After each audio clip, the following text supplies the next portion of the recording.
대한민국 22대 총선 개표 결과 더불어민주당이 지역구에서만 과반 의석수를 넘기며 압승을 거뒀습니다.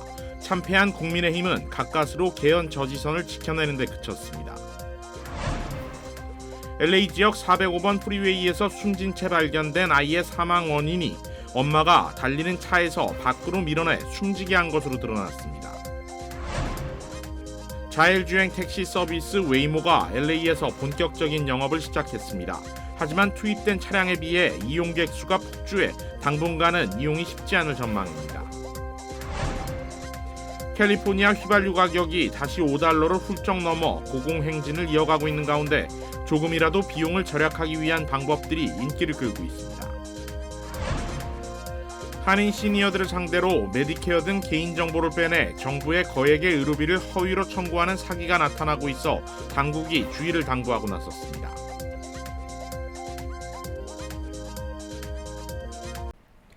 시청자 여러분 안녕하십니까? KBS 아메리카 뉴스입니다. 한국 22대 총선에서 더불어민주당 압승, 국민의힘 참패로 끝났습니다. 추재훈 기자입니다. 21대 총선에 이어 두 번째 과반 승리, 국회 일당 확보를 기준으로 하면 20대 총선부터 3연승입니다. 정권 심판을 외치던 민주당은 지역구에서만 161석을 얻었습니다. 비례정당인 더불어민주연합까지 합치면 의석수가 170석을 넘어설 걸로 보입니다.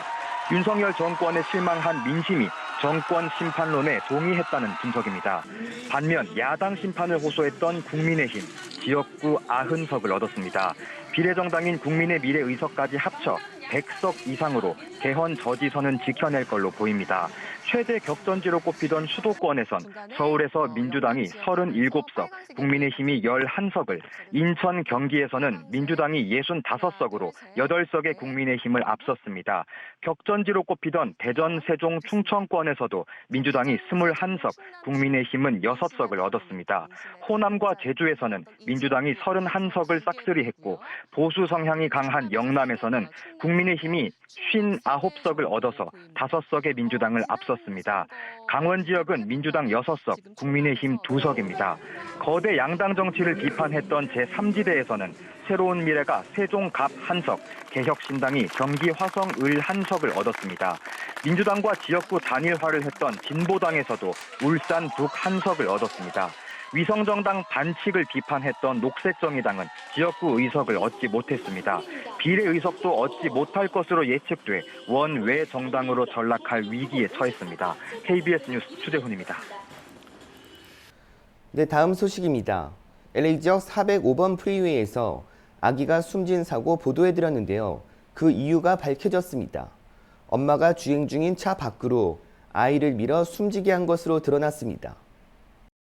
경찰은 지난 월요일 오전 4시 30분 여성 용의자 33살 데니얼 존슨이 포르쉐 SUV 차량을 타고 LA 카운티 컬버시티의 고속도로를 주행하던 중 함께 타고 있던 존슨의 두 어린 자녀가 차 밖으로 내던져져 도로에 추락했다고 밝혔습니다.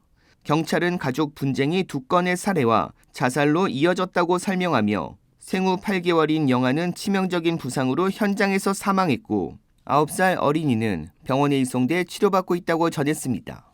경찰은 엄마인 존슨이 달리는 차 밖으로 아이들을 밀어낸 것으로 보고 있습니다. 이 사건 발생 후 30분 뒤인 오전 5시쯤 두 아이의 엄마인 존슨은 레돈도 비치의 한 교차로 근처를 시속 100마일로 달리다 가로수와 충돌해 현장에서 숨졌습니다. 경찰은 존슨이 극단적 선택을 한 것으로 보고 있습니다. 조사 결과 존슨은 이날 차를 몰고 나오기 직전 자택에서 동거하던 남성을 살해한 후 도주 중이었던 것으로 밝혀졌습니다. 이 집에는 존슨과 그의 두 자녀, 그리고 동거남 등 4명이 살고 있었습니다. 경찰은 존슨과 동거남이 다툼을 벌이다 동거남이 흉기에 찔려 사망한 것으로 파악됐으며 집에서 발견된 흉기에서도 증거가 검출됐다고 밝혔습니다. 필라델피아에서 라마단 종료를 기념하는 이슬람 행사 중 총격이 발생해 최소 3명이 부상당했습니다. 경찰은 오늘 오후 1시 10분쯤 필라델피아에서 열린 아이드 알 피트르 행사에서 최소 3명이 총에 맞았다고 밝혔습니다. 부상자들은 병원에서 치료 중으로 환자의 상태도 아직은 공개하지 않았습니다. 경찰은 라마단의 끝을 축하하던 지역에서 총격 사건이 발생해 빠르게 대응했다고 설명하며 범행 동기와 총격범이 몇 명인지는 아직 파악되지 않았다고 덧붙였습니다. 자율주행 택시 서비스 웨이모가 LA에서 본격적인 영업에 돌입했습니다. LA 영업 첫날 서비스를 이우수 기자가 체험해봤습니다. 운전기사가 없는 자율주행 택시, 이른바 로보택시로 불리는 웨이모의 서비스가 가능한 곳은 LA 다운타운부터 산타모니카에 이르는 63마일 구간입니다. 구글의 로보택시 웨이모가 오늘부터 LA에서 본격적인 영업에 돌입했습니다. 하지만 이용객들의 폭주로 차량을 잡는 것은 쉽지 않았습니다. 웨이모 서비스는 애플 앱스토어나 구글 플레이 스토어에서 애플리케이션을 다운한 뒤 사용자의 구글 계정을 입력해야 합니다. 차량을 호출하려 하자 애플리케이션은 현재 모든 차량이 운행 중이라 당장은 호출에 응할 수 없다는 메시지를 보여줬습니다. 서비스 희망가입 대기자만 5만 명, 실제 운행 중인 차량은 50대에 불과하기 때문입니다. 웨이모가 LA 다운타운으로 진입한 뒤 승객이 승차하기 위한 안전한 곳으로 이동해 정차했습니다. 운전석에는 아무도 없지만 차량은 목적지를 향해 스스로 출발했고 남은 거리와 시간을 차량 내부 모니터를 통해 보여줬습니다. 제규어 전기차 아이페이스를 기반으로 만들어진 웨이모에는 8개의 카메라와 4개의 라이다 센서, 6개의 레이더가 탑재되어 있습니다. 차량 지붕에 장착된 360도 라이다 센서는 차량 주위 물체와의 거리를 실시간으로 감지하는데 0.3마일 거리에 떨어진 신호등도 판독할 만큼 성능이 뛰어난 것으로 전해지고 있습니다. 실제 사람이 운전하는 것보다 더 안전할 수 있다는 것이 사업자인 구글 측의 주장인데 소비자들의 신뢰를 얻기까지는 다소 시일이 걸릴 것으로 보입니다. 지난 1월 캘리포니아 주정부의 승인을 받은 웨이모는 교통국과 트럭 운전사 노동조합 등 다양한 기관의 견제를 받아왔습니다. 웨이모가 활성화되면 차량 공유 서비스 등 운송업 종사자들의 생계에 적지 않은 영향을 미칠 수 있기 때문입니다. 상용 서비스에 돌입한 웨이모는 아직까지 차량 호출이 원활하지 않고 이동 구간에도 제약이 많지만 차량이 추가 투입되고 프리웨이 운행 등 규제가 지금보다 완화되면 서비스는 점차 개선될 것으로 보입니다. KBS 뉴스 이우수입니다. 캘리포니아 휘발유 가격이 다시 $5를 훌쩍 넘으며 고공행진을 이어가고 있는데요. 조금이라도 비용을 줄이기 위한 방법들이 인기를 끌고 있습니다. 윤범수 기자가 보도합니다. 오늘 LA 카운티 휘발유 가격은 $5.34.8센트, 23일 연속 상승했고 지난해 10월 말 이후 가장 비싼 가격입니다. 오렌지 카운티 역시 $5.31.4센트를 기록했는데 한 달 전에 비해 무려 42.8센트가 올랐습니다. 캘리포니아 전체 평균 가격은 더 높아 $5.38센트를 기록했습니다. 가장 큰 원인은 국제 원유가 상승입니다. 산유국들의 감산 기조에 더해 친이란 예멘 반군 후티가 홍해 지역을 지나는 상선들을 공격하면서 원유 해상 운송에 대한 긴장이 커졌고 우크라이나가 러시아 정유시설과 유류 창고를 공격하는 것도 원유 공급망에 대한 불안 심리를 키우고 있습니다. 캘리포니아 주 내에서 원인을 찾으면 겨울용 휘발유에서 여름용 휘발유로 전환되는 시기인 것이 가격에 영향을 주고 있다는 분석입니다. 여름용 휘발유의 경우 열에 따른 증발을 막아 안전성을 높이도록 정제되는 만큼 상대적으로 가격이 더 비쌉니다. 또 일반적으로 여름철 야외 활동이 많아지면서 이동거리 증가에 따른 휘발유 수요가 늘어나는 것도 가격 상승 요인으로 꼽힙니다. 한편 연일 휘발유 가격이 치솟는 상황에서 조금이라도 비용을 아끼기 위한 다양한 방법들이 운전자들에게 인기를 얻고 있습니다. 오토클럽 AAA는 앱을 통해 지역 내 가장 저렴한 주유소 정보를 제공하고 있고 맵퀘스트나 구글, 웨이즈 같은 지도들도 이동 방향 인근 지역의 주유소 가격을 비교하는 기능을 강화했습니다. 또 휘발유 가격 정보 제공 업체인 게스버디는 앱과 웹사이트를 통해 자신이 있는 곳 인근 지역을 중심으로 실시간 휘발유 가격을 제공하고 있고 물건 구매가의 일부를 주유에 사용할 수 있도록 리워드 결제도 제공하고 있습니다. 또 업사이드 앱을 사용하면 지정된 주유소에서 주유할 경우 캐시백 할인도 받을 수 있습니다. KBS 뉴스 윤범수입니다. 소비자 물가가 또다시 시장 예측보다 오르며 반년 만에 최고 상승률을 기록했습니다. 박일중 기자가 보도합니다. 미국의 3월 소비자 물가가 지난해 같은 달보다 3.5% 오른 것으로 집계됐습니다. 시장의 예측치 3.4%보다도 0.1%포인트 웃돌았습니다. 석 달 연속 시장의 예상치를 넘어선 것으로 주거비와 휘발유 값의 영향이 컸습니다. 추이를 봐도 지난해 6월 3%까지 떨어졌던 전년 대비 소비자 물가 상승률은 올해 들어선 다시 높아지고 있습니다. 기준금리 인하 가능성을 낮추는 지표입니다. 같은 날 오후에 나온 3월 금리결정회의 의사록에서도 연준 위원들은 물가 상승률이 목표치인 2%로 내려간다는 확신이 들기 전까진 금리 인하가 부적절하다고 판단했습니다.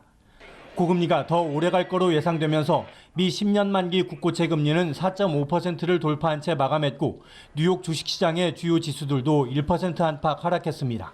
No, rate cuts are not off the table for this year, but we're going to see less than we originally anticipated. So maybe we're down to 1 or 2 rate cuts.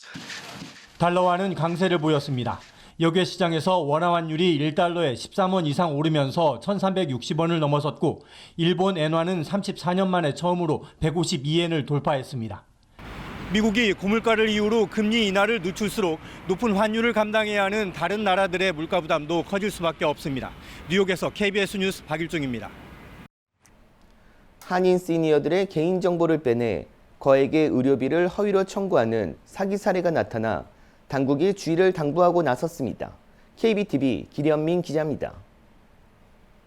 한인 의료보험 업계에 따르면 최근 들어 타인정 사기단이 한인 알선책과 함께 양로센터 등을 다니며 한인 노인들을 모아놓고 메디케어를 통해 가입한 의료보험사에서 탈퇴하면 현금 $600를 주겠다고 한 후 개인정보와 서명을 받아가고 있다는 것입니다. 이들은 의료 관계자라고 접근한 후 한인 시니어들이 작성한 정보와 서명을 사용해 받지도 않은 치료나 처방을 했다고 속여 메디케어 서비스 센터에 거액을 청구하는 것으로 나타났습니다. 그뿐만 아니라 이들은 주위 사람을 소개하면 $100의 사례비도 주겠다고 홍보하면서 한인타운에 한인 시니어들을 모집하는 것으로 알려져 주의가 요구됩니다.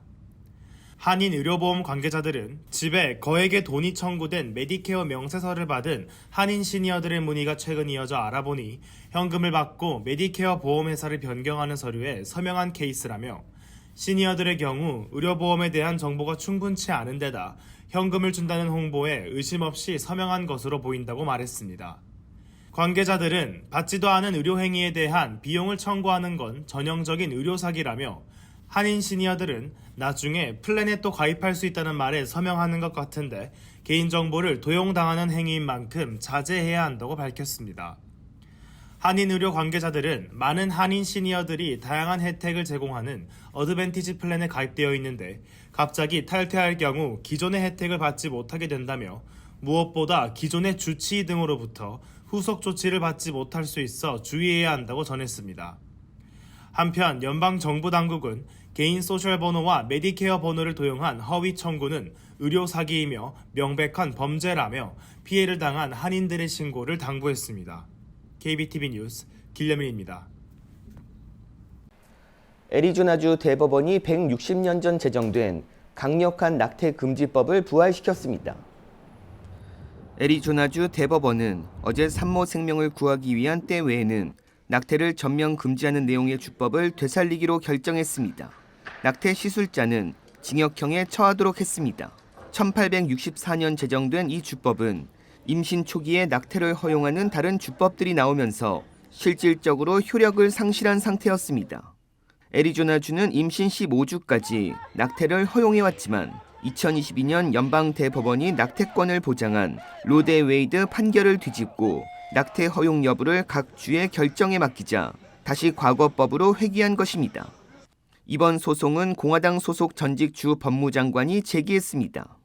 낙태 반대단체는 이번 판결은 생명을 위한 투쟁에 있어 중요한 진전이라고 환영했습니다. 민주당은 강력 반발했습니다. 조 바이든 대통령은 성명을 내고 수백만 애리조나 주민들은 곧 극단적이고 위험한 낙태 금지령 아래 살게 될 것이라고 비판했습니다. 트럼프 전 대통령은 애매한 입장에 서게 됐습니다. 그는 전날 영상 메시지를 통해 낙태 문제는 각 주가 투표나 입법에 따라 결정할 것이며 결정된 것은 해당 주의 법이 돼야 한다고 밝혔지만 구체적인 낙태 허용 시기와는 거리를 두려 했습니다. 애리조나는 경합주로 올 초까지 트럼프 전 대통령이 5차 범위 위반 우위를 보이고 있지만 최근 바이든 대통령이 추격해 핵심 경합주로 부상했습니다. 오렌지 카운티 한인 정치인들이 캘리포니아 DMV에서 제공하는 한국어 서비스를 확대 추진하고 있습니다. 프레드정 플러튼 부시장과 조이삼 부에나팍 부시장, 태미김 어바인 시의원은 캘리포니아 DMV에 운전자 안내 책자와 테스트 샘플을 한국어로 제공해 줄 것을 촉구하는 서한을 보냈습니다. 한인 정치인들은 110만여 명의 한인이 캘리포니아에 거주해 이는 인구의 3%에 해당돼 한국어로 DMV의 운전 정보를 받을 수 있는 자격을 갖추고 있다고 강조했습니다. 한인 정치인들은 또 한국어는 연방과 주 정부가 인정한 언어로 중요 문서와 서비스를 한국어로 제공해야 한다고 밝혔습니다. 한편 캘리포니아 DMV 한국어 촉구는 한인 정치인뿐 아니라 샤론 퀵실바, 탐 엄버그, 자시 슈만 위원 등이 동참했습니다. 시니어 4명 중 1명은 62세부터 소셜연금을 신청해 받는 것으로 조사됐습니다. 자세한 소식 KBTV 김은지 기자가 전해드립니다. 미국에서 소셜 시큐리티 연금은 보통 10년간 일하면 받을 수 있습니다. 또 본인은 일을 하지 않았더라도 배우자가 일을 했으면 배우자가 받는 연금의 절반을 받을 수 있습니다. 사회보장국이 최근 발표한 자료에 따르면 시니어 남성의 경우 22.9%, 시니어 여성의 경우 24.5%가 연금을 받을 수 있는 가장 이른 시기인 62세에 연금을 신청하는 것으로 나타났습니다. 사회보장금은 62세부터 70세 사이에 신청할 수 있는데 62세에 신청하는 것을 조기 신청, 66세 신청을 만기 신청, 70세 신청을 지연 신청이라고 부릅니다. 일반적으로 소셜연금을 받는 시기를 1년 늦출 때마다 연금은 대략 8% 정도 늘어나고 반면 조기 은퇴를 하면 만기 은퇴 때보다 30% 정도 적게 연금을 받게 되기 때문에 일반적으로 건강한 사람들은 만기나 지연 신청을 하게 됩니다. 사회보장국에 따르면 지난해 6월 기준으로 62세에 은퇴한 미국인들이 평균적으로 받는 소셜연금은 $1,277였습니다.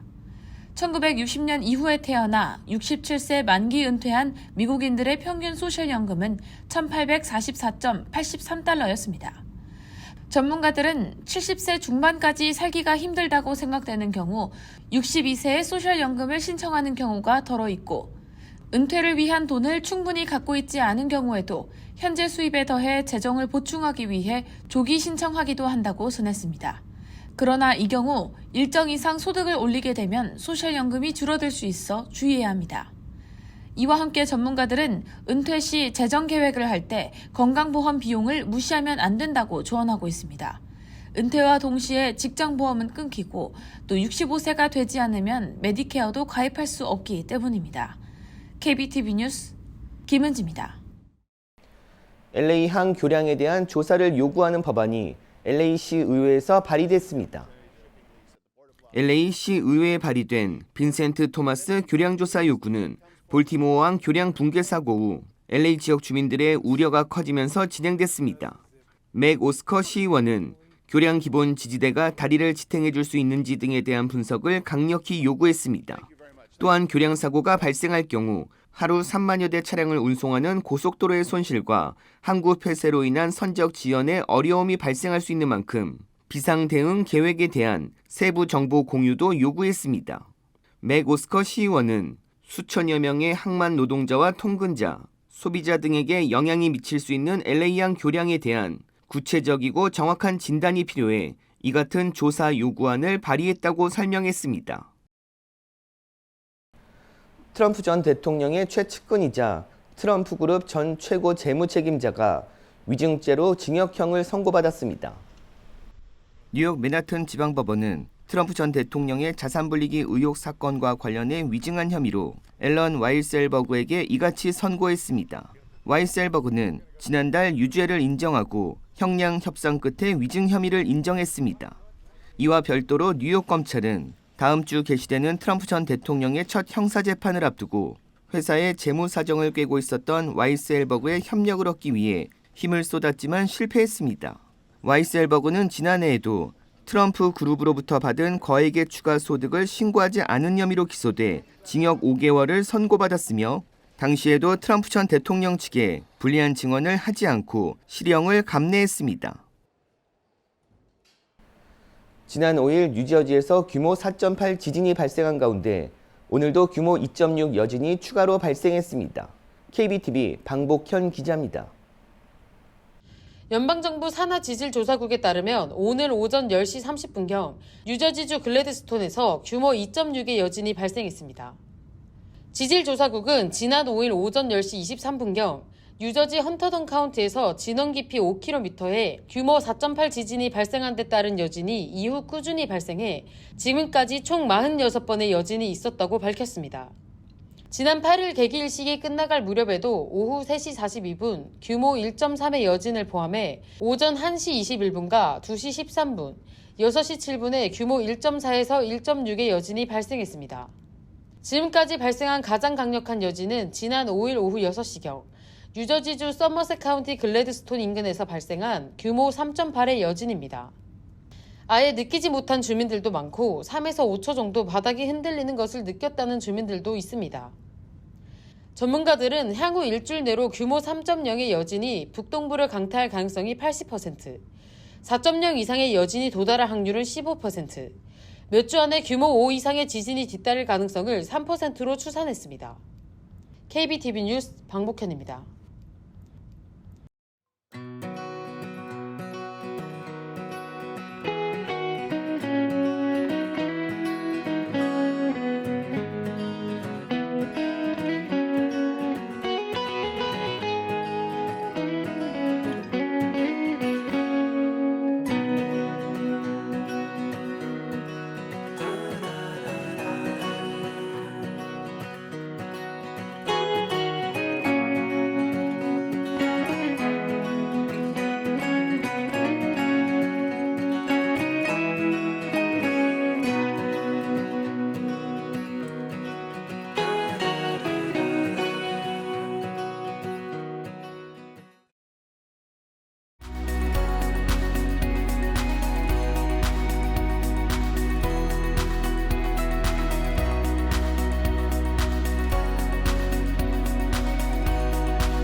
KBS 아메리카 뉴스 마칩니다.